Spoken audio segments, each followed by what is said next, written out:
27 गावातील कर्मचाऱ्यांचा परमनंटचा विषय,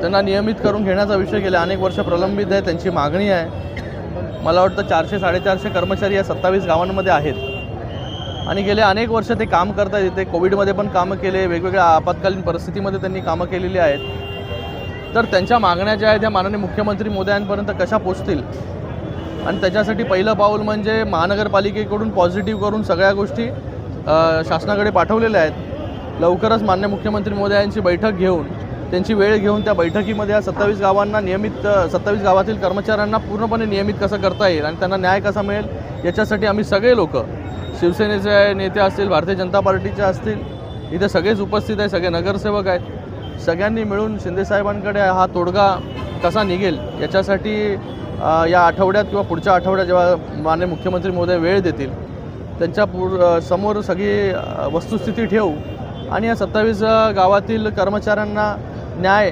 100% माननीय मुख्यमंत्री देतील एवढा आम्हाला पूर्ण विश्वास आहे। सर, आयुक्तांची भेट घेत आहे, आज काय विषय आहे? महानगरपालिका क्षेत्रामधील 27 गावातील अमृत योजनेचा पाठपुरावा असेल, रस्त्यांचे विषय असतील, सुशोभीकरणाचे विषय असतील, असे अनेक प्रकल्प जे सुरू आहेत किंवा आता सुरू करायचे आहेत, ज्याच्यासाठी शासनाकडे पण पाठपुरावा करावा लागणार आहे, त्या सगळ्या गोष्टींचा जसा नेहमी आढावा घेत असतो तसा आजही आढावा घेण्यासाठी या महानगरपालिका क्षेत्रातील कल्याण डोंबिवली, कल्याण वेस्ट असेल, वेगवेगळ्या समस्या आहेत, नगरसेवकांच्या आहेत समस्या, त्या समस्या घेऊन आज पालिका आयुक्तांची भेट इथे घेणार आहे।